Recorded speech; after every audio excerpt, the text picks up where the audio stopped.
What's up? I'm B, and whether you're watching this on YouTube or you're listening to the podcast, I hope you are having an amazing day. Today, I am so excited to be here and to be recording and to be with all of you. It's been a while. Obviously, there have been some pretty significant life changes, i.e., having a child, and I haven't had as much time to record like long form videos and edit them and get them up, but right now I am able to film. I was gonna say but that's changing or things are gonna be shifting. I'm gonna have more time. I don't know what tomorrow's gonna bring other than our swim lessons, and that's it. I gotta fold laundry and we have swim lessons. Those are the two guarantees of tomorrow. As far as filming goes, I am just flying by the seat of my pants, but tonight my son is down, he is sleeping, Dad has the monitor, so he is on baby duty right now, and for once in a really long time, I have the energy to film after baby has gone down, so here we are. I'm in a pajama set. This is from Kindred Bravely. I basically live in their products these days, and so I'm very cozy. I'm comfy cozy, and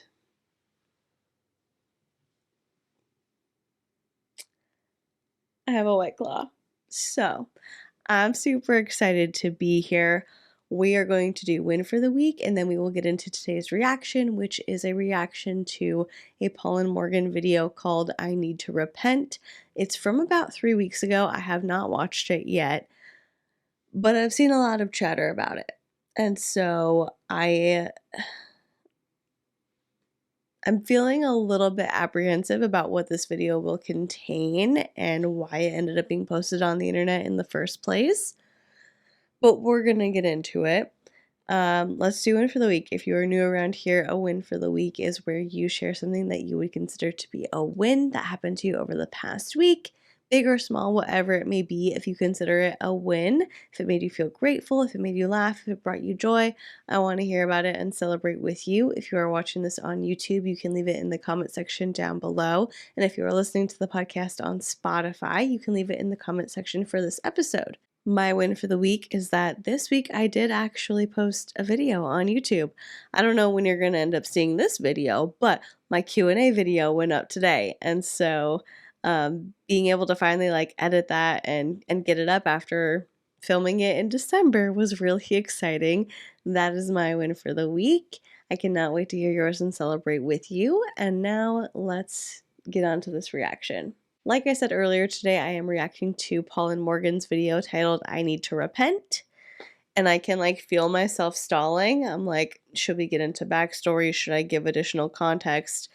If you're here, if you're watching this, you probably know who Paul & Morgan are. If you're watching my channel and it's not your first time here, you probably know who they are. You don't need me to give the background details, but I'm feeling a little bit apprehensive about starting. I was testing the volume on the video and my mic before I got started, and I saw the first few seconds of their video, and it's making me not want to start. But we're here for a purpose. We are here for a reason.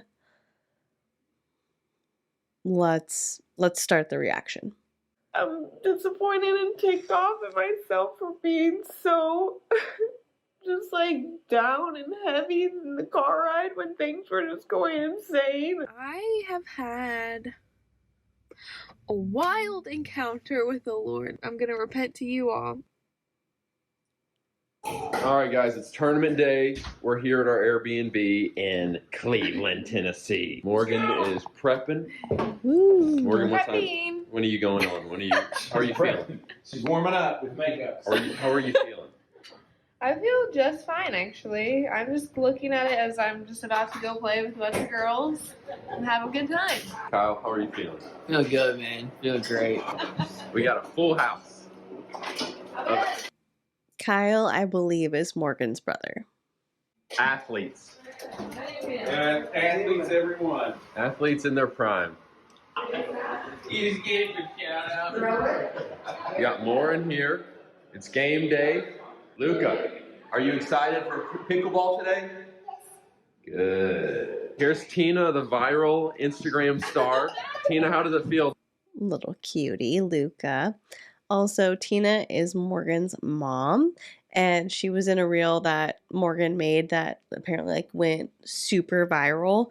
It's very interesting because Morgan has been posting like reels and TikToks that are kind of like going along with current trends as opposed to focusing on like Christian content specifically, and they're doing really well. The irony is not lost on me that Morgan is the one who was more reluctant to make social media like their main endeavor, and it was really more of Paul driving this whole thing of them being on social media and having a YouTube channel. And it feels so silly to say like making a living that way, because they're not making a living this way. They're not. Based on their views on YouTube and their patrons, it's not happening. This isn't like their career because it's not a sustainable source of income for them. But anyway, this is like what they do with their days, is creating content. And we know that this was Paul's like his doing, his desire, his want, and he's the one who's been like pushing for all these years, and Morgan could kind of like take it or leave it. So it is interesting to me that she's like posting these videos that are more in line with what's trending on social media as a whole and really getting a lot of traction with them. They've gone viral 3 times viral. I mean, it's hard because I get recognized everywhere. Hey, she's loving the spotlight. Hey, I'm like the finally. evil mother, though. Oh, we need to change her public image. If she was evil, would I actually ever do reels with her? No, I wouldn't. So everybody needs It's time for a brand change Fair. for Tina. Just bless the rest of this weekend in Jesus' name. Amen. Go get him, baby! Maria, this is a big pickleball tournament. You're playing with Morgan. How are you feeling like the partnership is stacking up? Why not us? That's my motto. Come on, baby! Woo! Go kick butt. Tournament day. Luca's stretching with me, right, buddy? Go like this. Big day, but it's super cool. It's super cool that all the family gets to be together. We're all like playing, you know, doubles, mixing it up. So really unusual, and I'm grateful for it. Can you say go daddy? Go daddy. Can you say go mommy? Go mama. So guys, just keeping it real talk. I'm about a week and a half shy of the 5-month mark from when I started training very intensely in the pursuit of going pro, playing at the highest level. And I think I'm seeing still a bigger gap between myself and these highest level players, a bigger gap than I anticipated at this time. And, you know, a lot of it going into it was Okay. I want us to think about the language that was just used. Going pro being equated with the highest level of a pickleball player. I've never played pickleball. I don't know the rules. I don't know what it necessarily takes to become a professional pickleball player. But when I think about like doing something at the highest level, I think about years of dedication. I don't think about a casual player who has dedicated his time to this pursuit for 5 months. Like, Paul, you just said that you consider the goal that you are going for to be being able to play pickleball at the highest level. And now after 5 months, you're seeing a larger gap than you expected to see. But I think you should very much expect to see a large gap. Like I hate to say it, most of us are not the exception to the rule. Most of us are not that one person who just gets lucky or it just clicks for or everything works out for all the time. Like we, in general, are the reason that rules exist, right? Like we are not the exception. Paul, in this instance, you are not the exception. And I think there's a certain level of hubris, really, that goes into the thought process of, I'm on my way. My goal is to play pickleball at the highest level, and within 6 months, I'm expecting to be there. Like, that's not necessarily super realistic, and I get it. Like, I love being delusional, and I know that that sounds like a joke. It's not. Like, I love delusion. I love living in a state of like being goofy and silly and not necessarily being super serious and pragmatic all the time. Like, I love it. But if we're being realistic, I would expect to see that gap. And I'm not surprised that Paul is seeing that gap. Guessing. There was, I guess, some educated guessing, but, you know, how fast would I climb and how big a gap was there? And there still is a gap, and I'd be lying if I didn't say that wasn't a little discouraging. And now I'm about to go play this tournament, again, at this 5-0 open level. Maybe it was naive. Probably was. And I guess a lot of people embark on something big with some naivety. And that's not always a bad thing, or else who would ever embark on a journey of greatness in anything? Because it's going to be difficult. And I suppose it's probably going to take more time than most of us anticipate. So in some respects, it does feel a little bit like a crossroads of like, okay, Paul, you said 6 months of really hard training, and you hope to be kind of breaking in, finding some traction, some success at this higher level, and you're not quite there. So what needs to be done? Where do I go from here? And so I'm figuring that out with my wife, Morgie, and just looking at life and finances and time frames. I'm not throwing in the towel, but I am having to do some reassessing, I think. I'm seeing good things happen. I'm seeing improvement from my training, but there still is this gap that it's going to take some time. In the coming months, I guess there will need to be another jump from me just in my success, my skill development. We'll keep you guys posted. Ladies, this is your all's first. I know that Sam from Self on the Shelf really did not care for it when I said, hey, like, if doing social media isn't subsidizing your life, like if you're not able to pay your bills and like cover all of the expenses that you need from social media, maybe you would want to consider getting a job. I know that that was something that she very much took issue with, and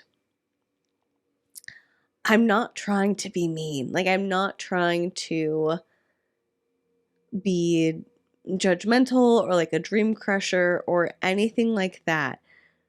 But Paul just brought up life and his wife and finances, and I can't help but think, get a job, like go into accounting. I don't know, like work in an office somewhere. Do that during your days, and then at night, go practice your pickleball. That's what most people who are pursuing a goal in their adult lives have to do.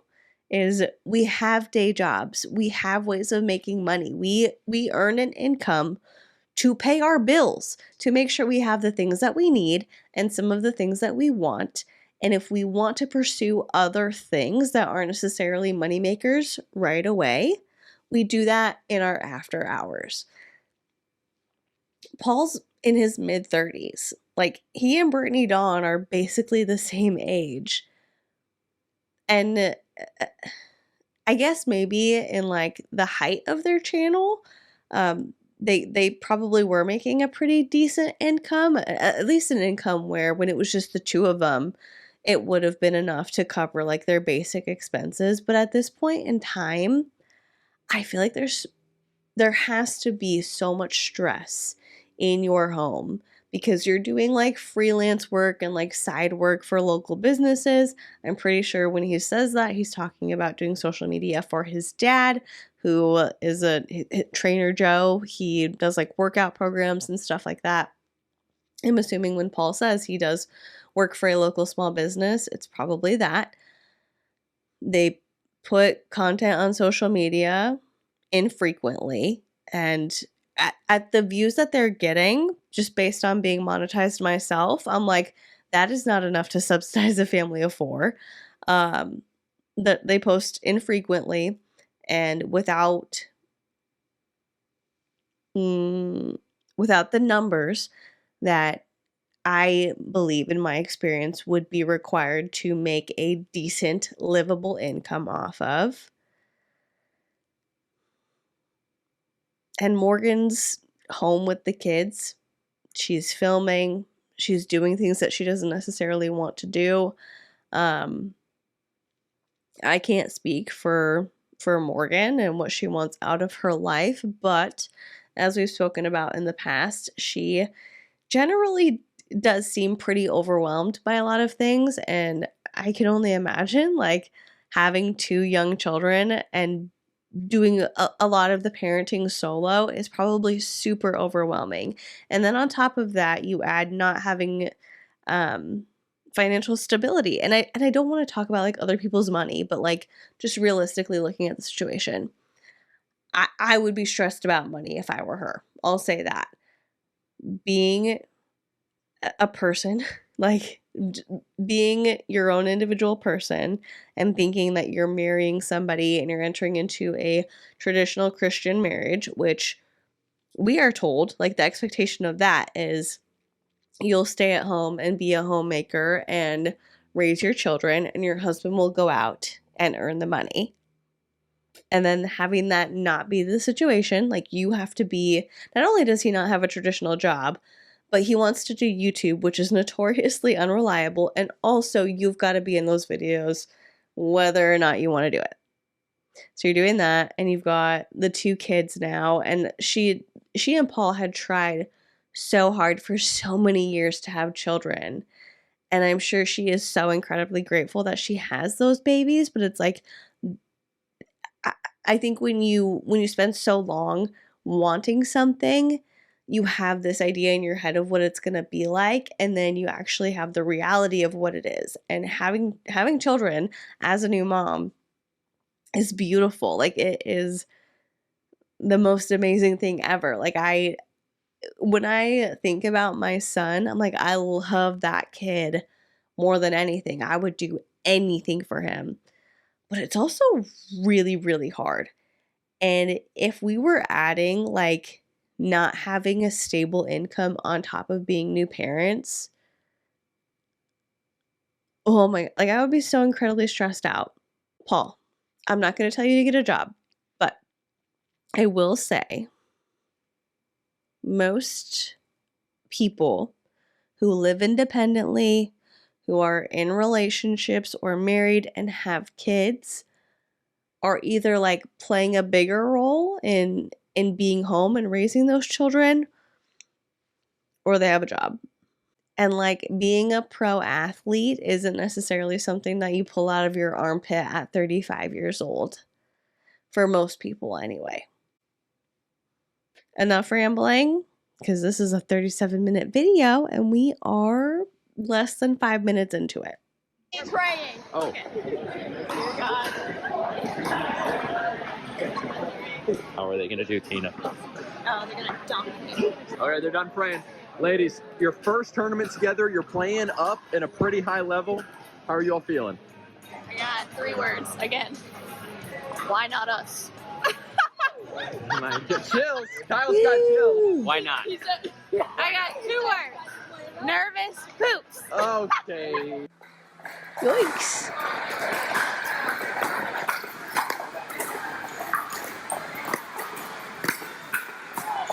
There we go. Morgan, Maria, you guys, the results weren't incredible today. Tell me how you're feeling overall. First tournament together. We're still friends and sisters, and that's what matters. Pretty happy with us, even though we didn't win. That kind of sucks, but we can do better next time. My expectation was to never get pickled, and so I went in with very low expectations, but guess what? We never got pickled, and we exceeded being pickled. We didn't get french fried ever, so can I complain? No. Pickled is losing 0-11. French fry is 1-11, and neither of those happened. So I'm proud of them too. Okay. Thank you for explaining that. As someone who has never played pickleball, I was like, don't know what that means, but congrats. Game point, I think.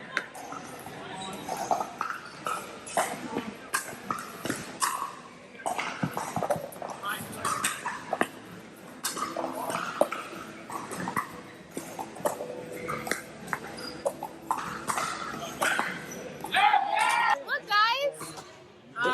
We ran into the Nashville music legend. Yeah. Playing at the 5-0 Open. I lost every match. It's not what, but hey, But it's how you lose. it's how, and he lost so gracefully. And yeah, we lost the first match so bad that the other guys prayed for us. So they literally did. Yeah, they did. They prayed for us. What about that? Honestly, that's really That's so sweet. bad. I don't know who that is. Should I know who that is? I'm just so glad I got to see these two wonderful individuals. So What a guy. Glad we got to see you, Joseph. always a pleasure. This guy's the best dude. He's Hey. famous. Make sure Hey, you follow go- Joseph O'Brien. No, go win for me, bro. Go win. How much money is it? Lots? 1,000? $800. $2 million? Hey, honey, but it feels like a million. It feels like a lot. Okay, it says Paul won first 2 games and made it out of his pool, but lost in first round of elimination to 2 young bucks trying to go pro. They were very good. Is he not trying to go pro? Maybe we can like asterisk it and be like, but lost in first round of elimination to 2 competitors who are also trying to go pro and apparently had a better day than Paul. I honestly, I think the grammar in this is what just ticked me off because Paul won first 2 games. Paul won the first 2 games and made it out of his pool, but lost in first round of elimination to 2 young bucks trying to go pro. They were very good. But lost in the first round of elimination to 2 competitors who are also trying to go pro and are very skilled. The way that they wrote that text out just ticked me off for no reason. Day 2 at the pickleball tournament. Me and Kyle play later. Oh, yeah. Woo, let's go. Go, baby. My mom and dad are currently playing in 3-0. Mixed. Paul's over there. Paul's parents play later. Judah's currently napping in there. Luca's over there. We just got the whole squad. Nice. Here we go. They either need to win this or at least get a lot of points, I think, to move on. Oh, wow, man. That's just...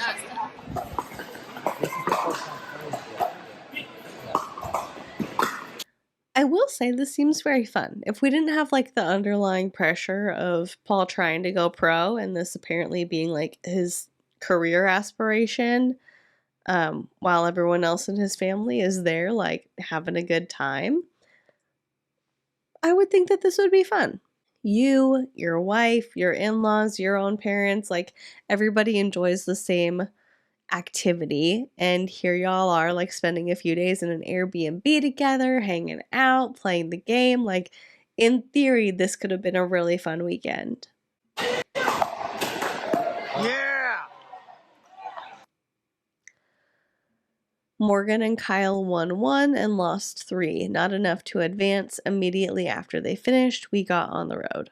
We hoped that the night drive home would be smooth and the boys would quickly fall asleep. The drive did not go as we hoped. To put it bluntly, it was awful. Ugh. Imagine that. Like, I don't know what all is going to happen or what they're going to say, but I can imagine having spent all day at a tournament, like you're tired, you've been playing pickleball all weekend, your boys had a full day of just so much stimulation and friends and fun and families here and grandma and grandpa and running around. And then at the end of that long day of you playing and not just like relaxing, like it's been a full activity day. It's been a day full of activity. You're in the car, you're tired, you're driving home at night. Imagine how much more tired those boys are. Like imagine the babies being out of their routine, out of the familiar circumstances and settings and like what they are used to, And now all of the adrenaline is like coming down of excitement, fun, people I know, new people, new faces, pickleball, like all the sounds that are happening. Okay, now we're in the car on the way home and I'm going to crash. And maybe I'll crash in a way that means I sleep on the way home and everything's peaceful, or I crash in a way of I've been so overstimulated all weekend and I've been good and I've like tolerated it, and now I'm in my house, like now I'm in my car seat in the car with my parents, and this is my safe space. I've hit my limit. I just got to express some of this, and I'm a baby, so this is how I do it. Well, guys, if I'm being honest, vlogging is one of the last things that we want to do right now. I'm being totally honest. Then don't do it. Like, this is your choice. You get to choose what you vlog. You get to choose what you put on the internet. We know that you're not on like a weekly vlog schedule or an every other day vlog schedule where, oh hey, we don't have a choice. This is what we're doing. Your posting history is inconsistent at best over the past few months, and that is totally fine. Not a judgment, just a statement. Like, you don't have a regular upload schedule. That's okay. And it also means you don't have to vlog this if you don't want to. Like, I know for especially Morgan, but oftentimes these times are the most appropriate times, if we're just being real, the most Probably appropriate not. times to vlog, because it Probably is not. Showing the realities of life rather than like the polished stuff. We just had our drive back from Cleveland, Tennessee to Lexington, Kentucky. And it was horrible. It was the ride from hell. It was horrible. Primarily, it's just so fascinating to like, when you're in the moment, in the thick of it, it feels horrible. And Morgan, I would like for you to share just your experience there, and I think hopefully there will be some good stuff that comes out of it for our viewers and for us. Take the camera while I take my coat off, baby. Let's just take a little seat, guys. Oh. And again, I'm not trying to like put Morgan on the spot. I'm not trying to make something bigger than what it is. But it was so excruciating and gut-wrenching that I feel like we almost have to debrief. Like, I knew that we were going to debrief, but we're vlogging as well, so might as well debrief here.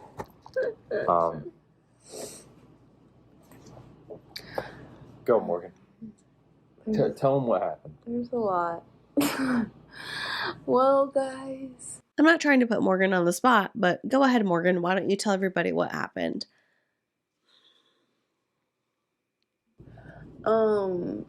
So today is Sunday, and I played with my brother in the 4-0 mixed division, and we played 4 games. There were 5 teams in our pool. We played 4 games, and we won 1, lost 3.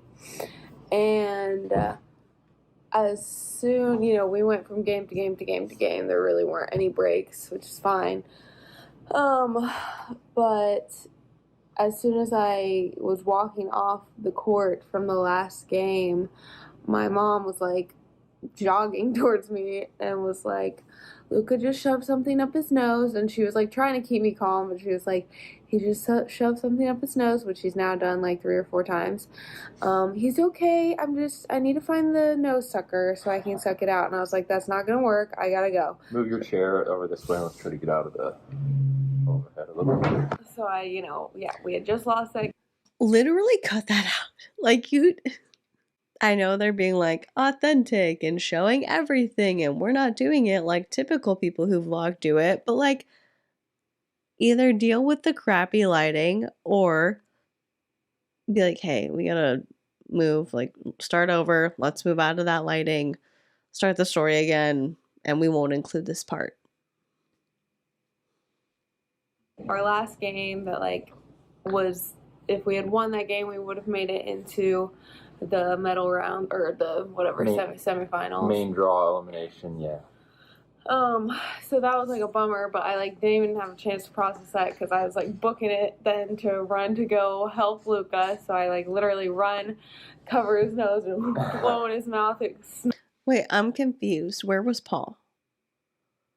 Like, why did your mom wait until you were done playing that game to go over and be like, by the way, Luca has something up his nose? Like, where is Paul? Why is he not helping in this scenario?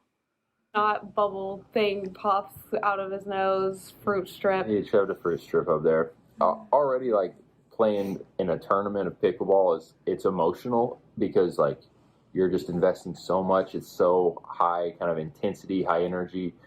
And obviously they had hoped for a little better results. So, yeah, immediately coming from that to, like, mom mode, it wasn't ideal. And we knew that this was... I actually, like, don't really care to hear what Paul has to say in this exact moment. And I know that that sounds so mean, and maybe it is a little bit mean, but like Morgan was playing in her tournament all day. As soon as she got done, her mom comes over and says, "Hey, your kid stuck something up their nose. It'll be fine. Stay calm." But she has to go in and address it. Don't know where Paul is. Don't know what he's been doing. And now he's going to explain the emotions of losing, finishing those games, and immediately going into mom mode. Potentially going to happen. It's a lot to juggle, taking two babies and do this pickleball tournament stuff. It's stuff that we're having to figure out as we go. Yeah, so anywho, I jumped to that. Then as soon as I'm done with that, I literally turn around and Judah has come over to me in his little walker and grabs onto me and starts like yelling at me to get him out of there. So I pick him up and get him out, and yeah, just jump into mom mode. Then, you know, we find out like we're officially done playing, and so we just load up. We just load up and we head out, and that was it. Well, and we had kind of contemplated what the best option was going to be. We knew she was probably going to get done around 6 o'clock. And it was like, do we stay another night because it's about a 4.5 hour drive, or do we grab some food and then head back to Lexington? And I wanted to stay the night. She wanted to stay the night. I wanted to get back to start our, weekly routine, get back for Monday morning stuff, and also not spend money on another night. And I felt like we weren't going to get home super late, so I felt like it was very doable. She, I think, was thinking more about the kids' sleeping schedules, which I understand. I just had a very, very gut-wrenching feeling that the drive was not going to go well. I knew that Judah specifically probably wasn't going to get amazing naps, which means we would have an overtired baby who doesn't like being in the car in general for long periods of times, and the timing was going to be super weird. And I was correct. I was freaking right. So the first hour... Well, and I was optimistic. I knew... So you're just going to interrupt her. Like right in the middle of her like venting about how she had a feeling that something was going to happen based on the situations of the weekend, and her being the one who primarily raises the children. Her being like, I feel like we should stay another night.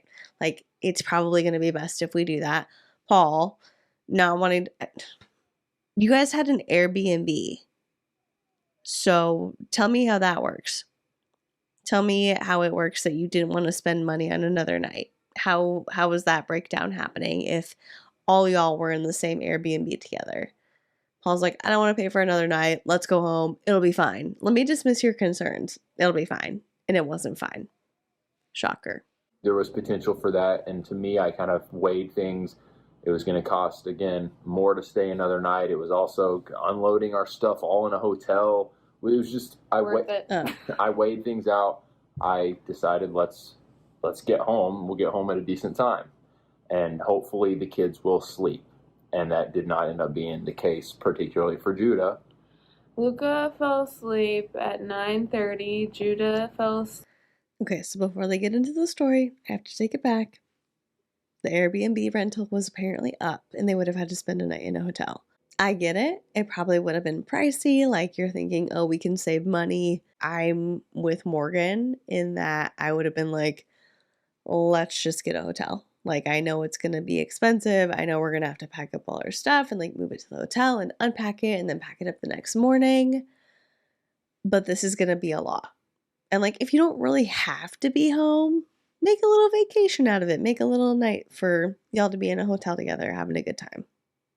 Sleep at 10:10, so literally for 4 hours, Judah Hey, you're all about the details, screamed though. and cried. No, it's No. part of the story. Well, yeah, no, right. And it's why it was a ride from hell. You're all about the details, so I was going to say, as soon as we left the pickleball place, we ran to get food and then get on the road. We go to Freddy's Burgers. Morgan was in the mood for Freddy's Burgers. We sit there in the line.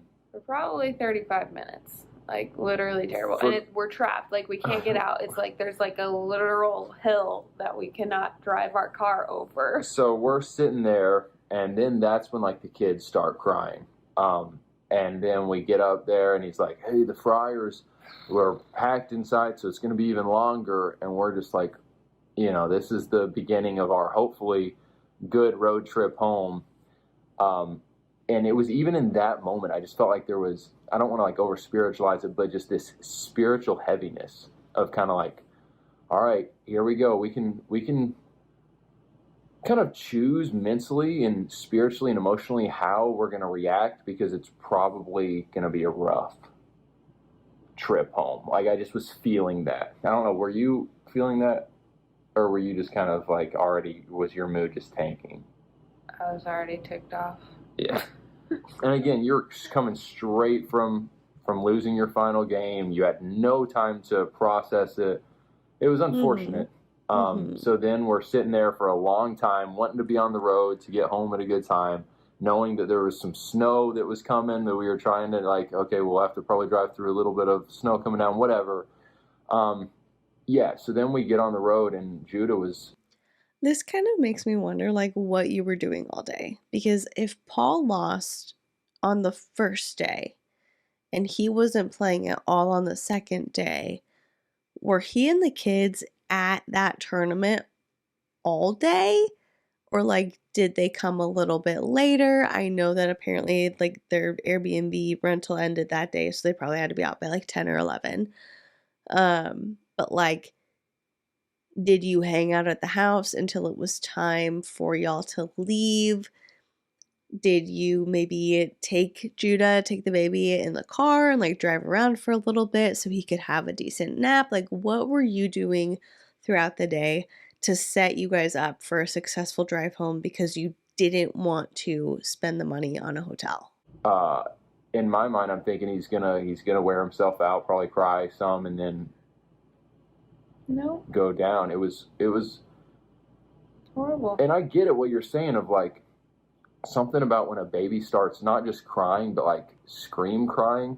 There are certain times when that's just, as a parent, really, really difficult to just on our emotions.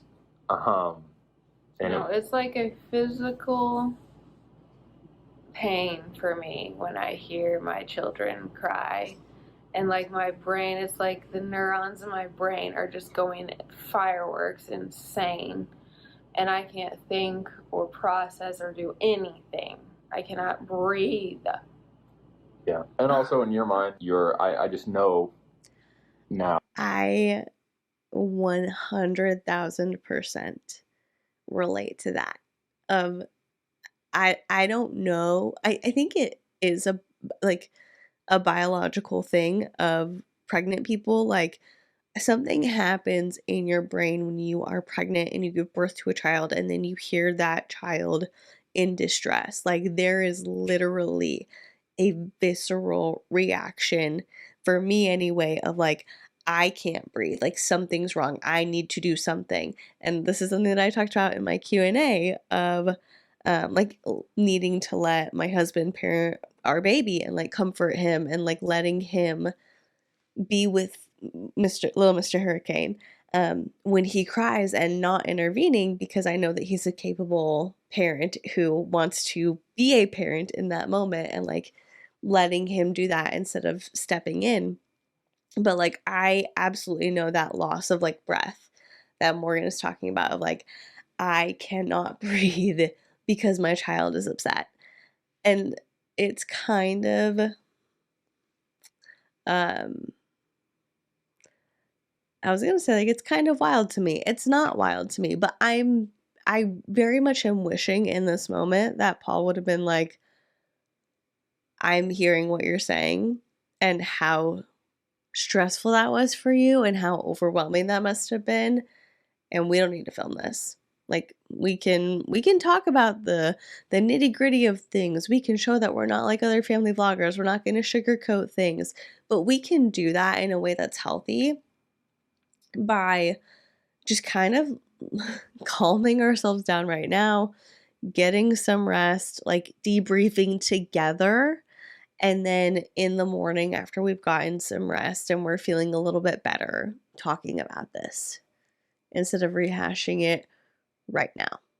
How it all works, you're thinking about tomorrow. You're thinking about how this is not just messing up right here and right now, but the sleep schedules. You're very invested in their sleep schedules. It was just horrible. Like, it was probably the worst car ride of my life, and I just could tell from you. I mean, she's the one who does the naps, and she's probably the one who wakes up with either of them if they get up in the middle of the night. So, yeah, I would be thinking about that. And it was a test in many respects, but I could just sense it. It was, you were not hiding your mental and emotional state. You were having a terrible, terrible time. And I was praying for you under my breath. I was praying. I was thinking about where Paul said, in this region of Asia, the trials and persecutions were so horrible that we despaired of life itself. That would piss me off so bad because this is not a spiritual attack. This is y'all spent all weekend having fun, doing different things, kids in a different environment, kids around people that they know and people that they love, but maybe that they don't see every day, kids around new people, doing your physical activity of your pickleball tournament, the emotions that are involved in that. And then at the end of this very adrenaline-filled weekend, instead of saying, hey, instead of driving 4 hours home, we're gonna spend the money and go to a hotel and like just get some rest there, making the choice that ended up being the wrong choice and saying, we're going to drive home. The kids will probably sleep. They'll be fine. And because it was Paul's idea to drive home and Morgan wanted to stay at the hotel and it went horribly wrong driving home, Paul's going to say, this was a spiritual test. I was praying for you. Like, that would make me so mad because I would be like, you didn't listen to me. I am the one who wakes up with these kids. I am the one who is home with them every day. I am the one who is monitoring their naps and their sleep schedules and like trying to, I don't know if they're sleep training them or like whatever it is that they're doing. But like Morgan is the one who handles all of that. And so if she says you guys are going to have a more successful evening staying at a hotel, that should take precedence. It should. It literally just should. Unless you absolutely cannot afford to stay at a hotel for a single night, you should have stayed at the hotel. And to be honest, if you cannot afford to stay at a hotel for a single night, you shouldn't be traveling out of town to do pickleball tournaments. So, like, to me, that tells me y'all could have stayed. You could have spent the money. But Paul thought, well, it'll be fine. I hear your concern. I'm going to dismiss it though, and we're going to drive home and everything will be good. And then it wasn't good. And so instead of being like, shoot, I'm really sorry. Like, I didn't listen to you and you were right. And it ended up really bad. And I just feel awful. It was a spiritual attack. And I was praying for you because you were struggling. It came totally to the end. And that's where I felt like Morgan was. God gave me, I think, just more grace to endure. But for Morgan, I felt like she was, that was where she was. And so I was praying like, Lord. It sounds so stupid and dramatic. You kind of had to have been there, but it really was like that. I mean, she was praying there. Like, but for the Apostle Paul, he said, the Lord allowed us to go through that to teach us that his grace is sufficient. His power is made perfect in weakness. So I was praying, Lord, if you're not going to give, if your grace isn't going to come down and cause Judah to stop scream crying, then just give Morgan in particular and I grace to endure it. I don't know that he necessarily, I don't know that Morgan received that grace, but we made it home. And now we're here sitting here talking to you guys. As a husband, other than praying for her, what did you do in that moment? Like, what practical steps did you take throughout that 4-hour car ride to make things better for her? Did you pull over? Did you say like, hey, go ahead and get in the back seat? Like, we'll pull over, see if you sitting back there is more comforting to him. Do we need to like stop at a restaurant? Does he need a bottle? What do we need to do? Like, what did you do to help mitigate that circumstance? Because apparently you were covered in grace and you were fine, and Morgan really needed the help. So, like, how are we helping her? If you've watched my channel for a long time, you know me, you know how I feel about a lot of things. I do believe that spiritual warfare is a very real thing, but I also believe that like we make our own choices and not everything is a demon.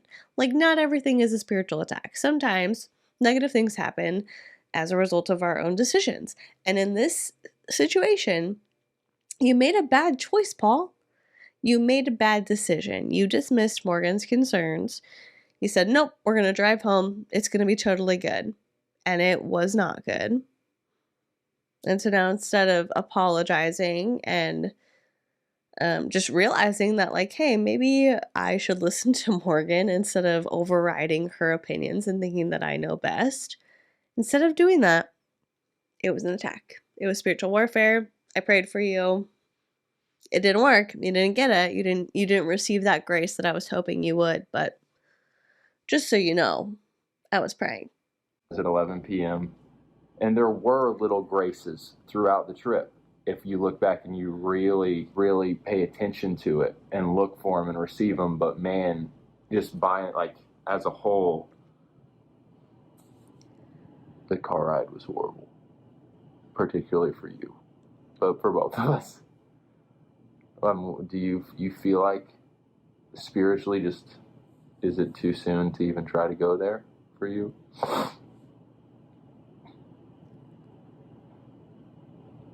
just don't really want to be processing this on camera.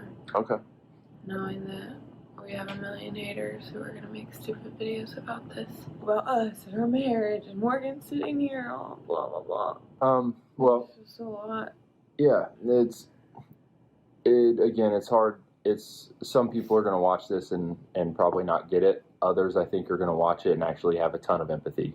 And it sounds cheesy to say like, oh, when you're a parent, you know, you'll get it. But sometimes that just has to be the case. And the testing that some just life scenarios put you in and put you through, the fire, I think there's just kind of no way to go around it. As much as we want God's grace to like pull us out, like you almost have to go through it. And whether you fail the test or you do amazing, like you're going to go through it and you're going to get refined. If you want, we can collect our thoughts and you can end it tomorrow. There's very little that can prepare. I am saying this as a Christian and a parent and somebody who they would consider a hater making a video about this. Morgan, you don't have to do this. Like, this is not what your audience wants to see. People don't want to see a person in distress. And I get that, like, there's value in showing imperfections and that couples who are in long-term relationships fight and they have issues and not everything is rosy all the time. And, like, that's a totally valuable thing to show other couples of like, hey, we are happy and we're married and we have kids and everything's great, but like we have disagreements and let's be real about it. That's great. Like I love the honesty there. Morgan is explicitly saying, I don't want to talk about this. I don't want to process it on camera right now. Because in her mind, she is thinking about how people are going to perceive it, as she should, because this is going public to thousands of people. Like, she cannot authentically process what she is feeling right now after apparently 4 hours of hearing her baby scream. And Paul's just like, what do you think? Hold the camera. Move over. The light's weird. Like, be a husband. Be a partner. Protect your wife. For you for moments like that? I think I'm just mad at myself for like a lot of reasons. Don't be I'm mad at yourself. Mad at myself for doing this pickleball tournament because it's just like not. Don't be mad at yourself. Do not be mad at yourself. You are allowed to go do things that you enjoy. You are allowed to participate in life. Don't be mad at yourself, Morgan. The time in my life to be doing this pickleball tournament stuff, like, and so like You would have had to have been there anyway. Like, it was a full-on family event. Your parents were there. Your brother was there. Like, it was a full family event. You would have been traveling regardless. Do not sit here and be like, this is my fault because I wanted to play pickleball. And in the grand scheme of things, like, this is not, the implications of this can run deep. But having a bad night with your kids in the grand scheme of things is not a huge deal. Like, everybody has rough nights. Every parent has had that car ride where the baby is upset and you decided to sit in the front seat this time instead of the back. And you're like, oh my gosh, I wish I was back there because this is like actually making me ill hearing my child cry and it's awful and I feel so bad and I wish I was back there. And like, it just happens. Like, that is just part of parenting. In the grand scheme of things, feeling frustrated with your child and being like, ah, man, I hate that they cried the whole way home. Like, that sucks.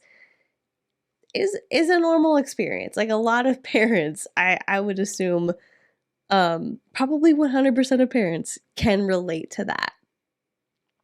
I do think that there are deeper conversations to be had about equitable division of labor, being able to have hobbies, being able to like take other people's opinions into account, and especially when it comes to your children's habits, maybe taking the opinion of the person who spends the most time with them as like the highest opinion and being like, okay, I'm gonna go with what you say, I'm gonna defer to you. But just like at a base level, your kid losing their mind in the car is an almost universal experience. Do not feel bad. Do not feel like this is the result of you wanting to have a hobby outside of being a mom.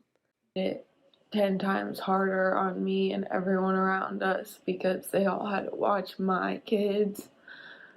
And like, why did I do the tournament? Like, what the crap was the point of that? And then I feel like I worked really hard to like play well at the tournament and I just didn't do what I hoped I would do, and it just sucks to lose so much. Like, it just hurts. Hey, let me ask you this real quick. I appreciate you opening up.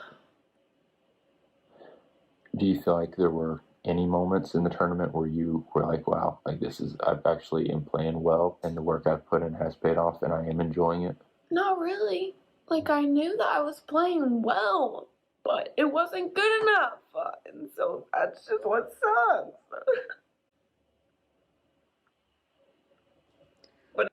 Paul, like, I am begging you, human to human, protect your wife. Like, this does not need to be on camera.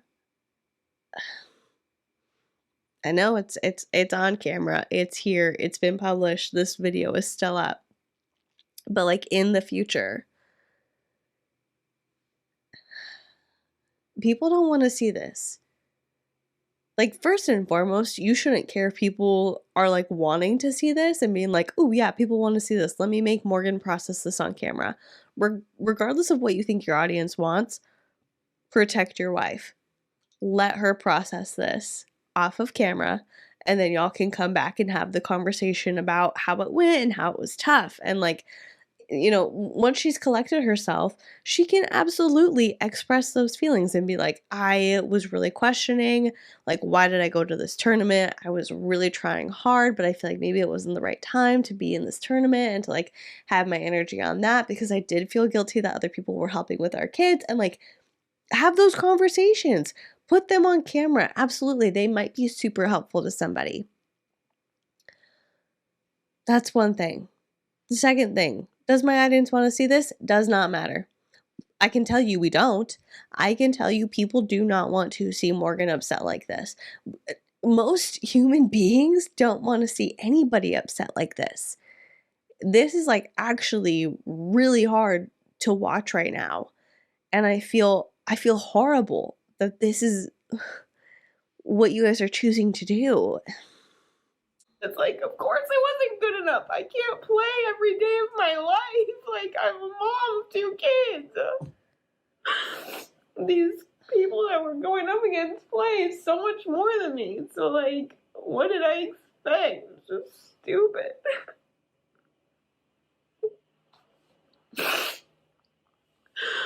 And so I'm just mad. I'm mad at that. I'm disappointed and ticked off at myself for being so just, like, down and heavy in the car ride when things were just going insane, and that I couldn't pull it together and have joy in every circumstance. And Yeah, there was a lot. It wasn't just like, man, our kids are screaming for a car ride. Like, there was a lot more. Hug your wife, dude. Like, she is sitting here crying, and she's having, like, a really tough time. And also, you've made it a matter of spirituality and a spiritual attack. And so now she's using biblical language of, I feel disappointed in myself that I can't have joy in every circumstance, because we are supposed to find joy in every circumstance. Like, as a Christian, I will be content in every circumstance. Like, that does not mean that when your kid is screaming in the car for 4 hours in a row, that you have to be like, this is fine. This is great. I'm not upset at all. It's more in reference, that concept is more in reference to, like, the grand scheme of things of, the situation I'm in might be kind of tough, or, like, I'm going through a really hard time in my life right now, but I'm trusting God and I know that He's looking out for me and things are going to turn out okay. And even though I'm struggling a little bit, like, I have faith that things will get better. That does not mean that in a specific incident, when your kid is screaming after a long weekend and you're in the car and there's nothing you can do about it, that you shouldn't feel frustrated. Do not, like, let yourself feel guilty about being upset. And I know, like, mom guilt is real. You get frustrated at your kid and then you're like, oh my God, like, I love you so much. Why would I get frustrated at you? I feel bad that I got frustrated. I understand. But Morgan, like, you do not need to feel like a failure or less than, or like you did something wrong by having a reaction to the situation that you were in. You are fine, you are okay. And I'm like, I wish I could reach through the screen right now and be like, you are okay. Give you a hug and, like, let you cry. Was in the air and just in the mentally. We'll wrap this up tomorrow. It's the morning after the insane night, and Judah is waking us up crawling for the first time. Crawling-ish. Show us, buddy. Give us another one of those. Do it again.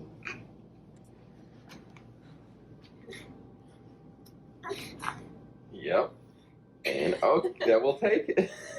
We'll take it. One thing that That's going to be blurred because even though Paul and Morgan show their kids on the internet, I don't necessarily feel like it's my place to show other people's children. But Judah was like on the floor and Morgan pulled his like knees up so they were on the floor so he could crawl, and he was like bouncing and moving forward a little bit. It was cute. But again, like I'm going to blur it. So just letting you know what that was. made last night's car ride difficult is just seeing Judah very unhappy and his crying and fits keeping Luca up, because Luca was, you know, way past Luca's bedtime, and just our heart went out to Luca sitting back there having to experience I hate this. Please chew and swallow and then speak to us. that, staying up. It is a relief. It's 9:23 a.m. Luca normally would have been up for over an hour and a half. He's still asleep. Like, he is out. So praise the Lord for that. His mercies are new every morning. The morning after today feels like a weight has been lifted. I do want to reconvene with Morgan, just to get a little more of her thoughts. It was interesting. Just a few minutes ago, I asked her, like, so Morgan, how are you doing? How are you doing emotionally, spiritually? And the first thing that she brought up, and I'm not saying this in a joking way, but the first thing she brought up was she's replaying the pickleball losses in her head. Is that a fair way to say it? And I was like, what? Like, after the emotional intensity of that car ride, that's like what's kind of at the forefront. And it's just interesting that she's so invested in this and wanting to succeed, wanting to do well, wanting to see good fruit. A competitor, just not something I'm super used to, because she's not in a lot of other areas, specifically, you know, this athletic type stuff. I have not seen this competitive side come out, and it's cool to really see her want to succeed, but my heart goes out to her because she wants more, and she wanted more. I wonder if that's because it's something that she might have for herself. Like, she's a homemaker who doesn't really get to enjoy the essence of what homemaking is, because she's also probably worried about finances, because you don't have a typical job or a stable source of income, because a typical job isn't the standard of what it means to be like a provider. But if Morgan entered into this marriage with Paul thinking it was going to be a traditional heterosexual Christian marriage and he was going to be the breadwinner and she was going to be a homemaker, she probably didn't think that she was going to have to raise children, take care of the home, and also contribute to monetarily providing for the family in a way that she doesn't like, which is YouTube and creating content. And so in her head, pickleball is like a hobby she enjoys, something that she has for herself because, you know, she's a stay-at-home mom. And like, as much as I'm sure that it is such a prayer answered to have her children and to be home with them all day, every day, that's exhausting. Like, being a stay-at-home parent is really, really hard. And she doesn't have something other than pickleball outside of the home that she really values doing. She doesn't have something that is just for her. And I was going to say other than pickleball, but I mean, even including pickleball. Like, now it's Paul's thing.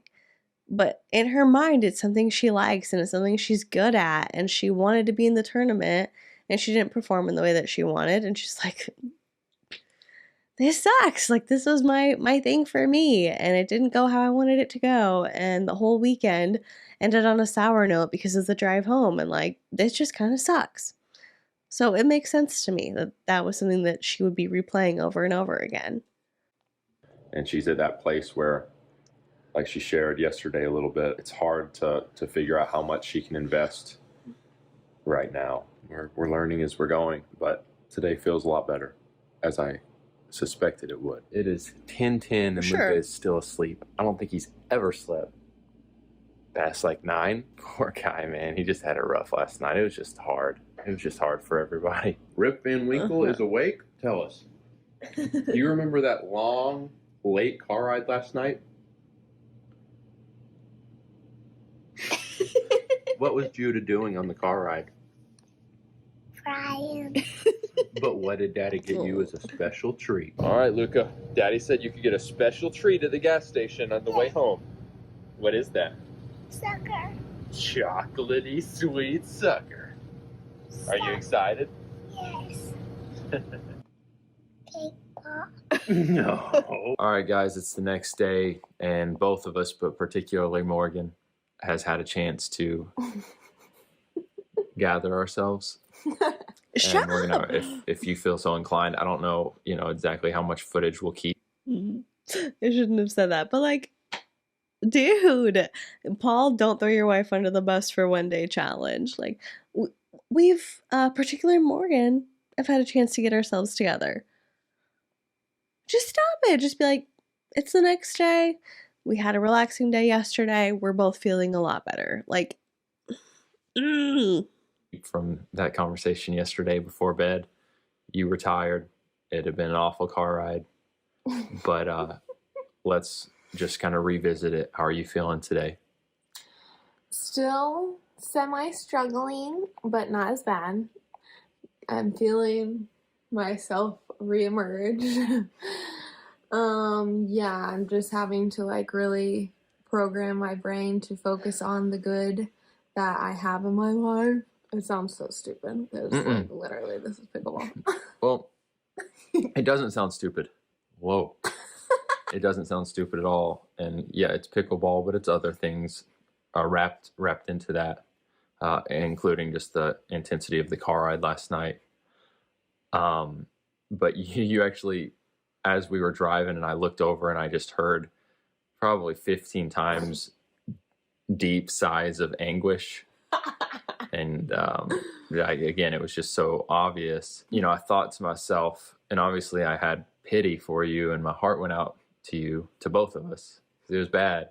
But I just thought to myself, like, come on, Morgan, dig deep and find the good things that we can be thankful for, even right now in this awful car ride.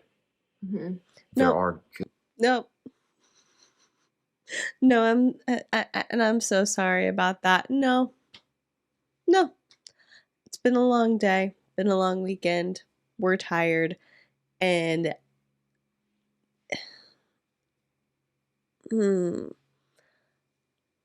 Paul said we don't need to stay at a hotel.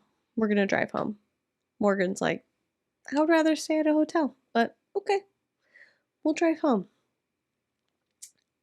I can't speak for everybody, but as a mom, I can tell you the baby crying impacts me very differently than it does my husband.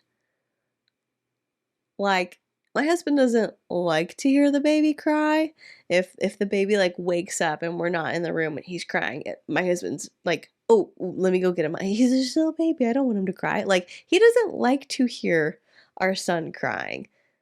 But if we're driving in the car, he can like tune it out in a way that I can't. And so I don't know if it's a mom thing, if it's like a hormone science thing that can be explained, that there's like studies on or research for. But I'm getting mad as if he's telling me this. Like, I'm getting mad as if he's telling me that I should have been grateful in the moment and like looking for the good. The thought that Paul is being like, I just wanted you to find the good in the situation. Oh. Okay. Good things, and God is giving us grace, even if his grace is... God is good. God gives us grace. This was not a spiritual attack. This was a very predictable result at the end of your child having an incredibly busy weekend. This was not the devil trying to get y'all, okay? This is a result of your own decisions, which is fine. Like, every parent has had a rough night. Every parent has had a rough car ride. Like, don't take this as me being like, they're bad parents or they did something wrong. Like, Obviously, things would have been different if they had chosen to stay at a hotel. That's fine. But like, they made the choice to drive home. That's fine too. In this case, it just turned out that it was a rough car ride. Parents everywhere have had this experience. This is not the devil coming for you. Isn't to cause Judah to stop going crazy. But there is grace. There's sweet little moments here if we can like really choose to find them. And I know you were having a hard time, I think, finding those. Looking back on it, do you feel like there was any grace there? Oh yeah, I mean, obviously looking back on it, I'm like, Luca never cried except for the first 35-ish minutes. But then after that, he got dinner. So he did and cry, was, like, just the which is happiest little fine. camper the entire drive. While Judah was going crazy. Yeah, like he was just fine, which was crazy. And like he was eventually able to fall asleep at 9:30 at night, which was the latest he's ever stayed up. And even through Judah crying his eyes out, Continuing to come in waves of Judah's displeasure and anguish. Yeah, so there were definitely good things, and, you know, Paul was a very good example for me the whole drive. He really did seem very joyful somehow, which honestly annoyed me in this moment. Yeah, for But sure. I would have much preferred him being joyful than, like, also ticked off, because then we're, like, both ticked off, and it was bad. I was just choosing not to be. Yeah, so that was a blessing. Well, guys, it's a few days after I last spoke with you all, and I have had a wild encounter with the Lord. Like, I haven't had an encounter with the Lord like this in a really long time, like a couple of years. Like really since giving birth to Luca that I can remember. Maybe if I sat and thought for a little bit, I would come up with something, but that stands out as the most recent one. So, anywho, I was telling Paul about my encounter with the Lord last night, and after sharing it all with him and us talking, he was like, you don't have to do this, but I think it could be really cool if you share this and we can put this in our vlog. Yes, of course. Because my encounter with the Lord was just such a drastically different encounter or slash like experience.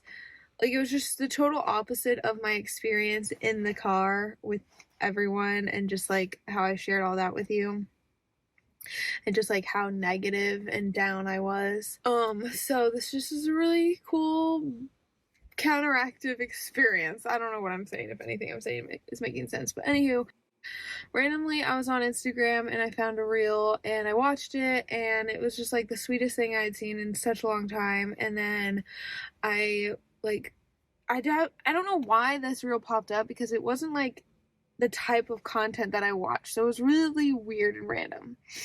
But I clicked on this person's page and went through their Instagram for a little bit, like a few minutes, and saw that just some clips of this podcast interview that they were on. Basically, it was this guy talking about how he lost his wife to cancer. Him and his 5-year-old, their 5-year-old. She died when I think he was 4. And he was just talking about it. And the Lord just used that to just like wreck me, to destroy me. Like, I literally was like brought to my knees. Like, I don't cry really when I see things on Instagram or like reels or TikToks that people are like, this is so heartwarming. Like, I'm just kind of like, oh, cute. Okay, move on. It doesn't really affect me. I don't know. Maybe I'm heartless. I have no idea. But I watched this guy's reel with his son, and his son was talking to him about Christmas and heaven and where his mommy was and stuff, and I don't know, it just wrecked me. And it just made me realize that, like, I am wasting my life if I am not living in a heart posture of gratitude every single day of my life. Like, it's a waste. I'm like spitting in the face of everything good that God has given me. I'm spitting in the face of my husband. I'm spitting in the face of my kids and my family, my friends. Like, if I don't live in a heart posture of gratitude, what is the point? I will say. Okay, so it's like 11:30 and I am the mother of a 4-month-old, so like I'm waiting here a little bit. But Morgan, like,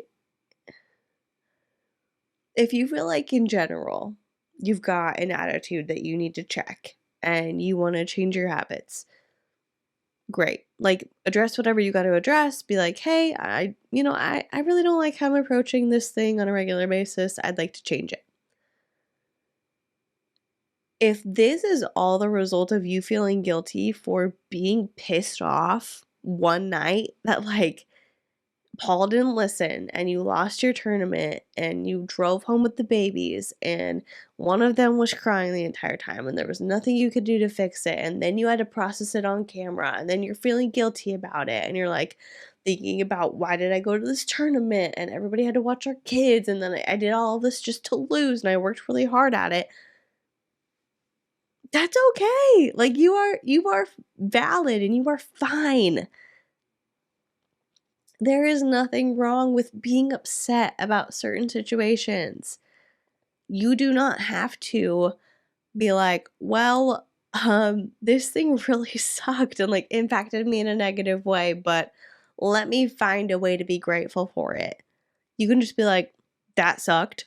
Lesson learned. Next time we go out of town for a tournament, we're not going to drive home if we've had a long day. And you can move on from it. Like, you do not have to make this something where you learned a lesson because you were in the wrong. Because I honestly don't think that you were in the wrong. That I have been a negative Nancy for a really long time. And I don't think that it was like because I just want to live in a negative headspace. I think part of my struggle is that I want to be real. I want to be raw with you all. I see online like Christians just always like, yay, everything's perfect, God's amazing.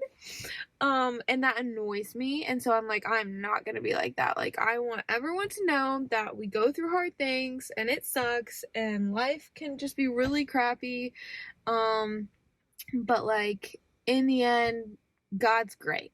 And like, that's just not, I just have fallen into a trap of dangerous waters that I've been living in, maybe even drowning in for a long time now, of not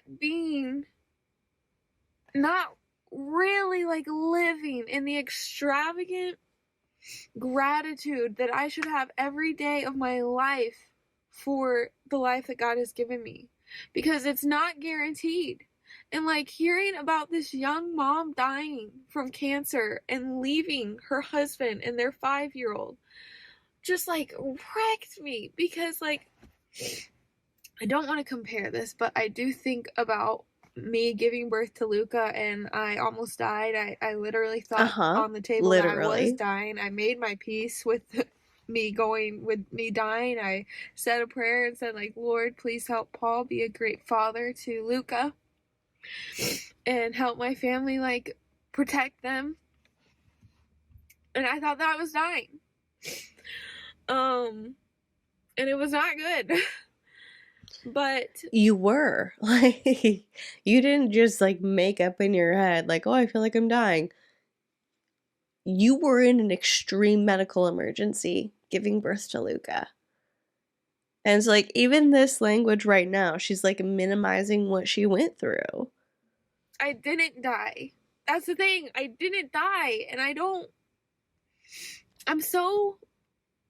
just had to like repent yesterday to the Lord, and I'm gonna repent to you.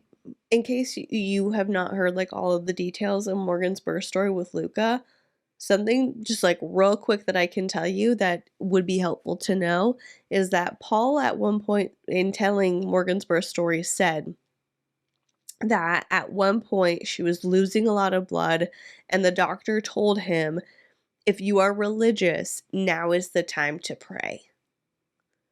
So it's not just, oh, I felt like I was dying, like it was really tough and I said a prayer. Like, you were in a very serious, very real situation where things were not looking good. Things were not okay. And you made it through.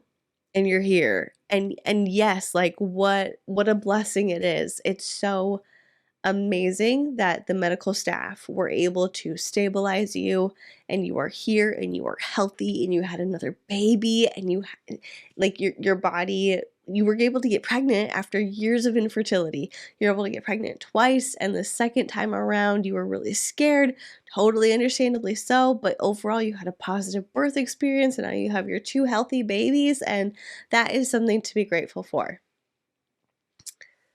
At the same time, that night driving home from the pickleball tournament could have sucked. And it is okay to be like, that sucked and I never want to do it again. Like, you are not a bad person for being frustrated.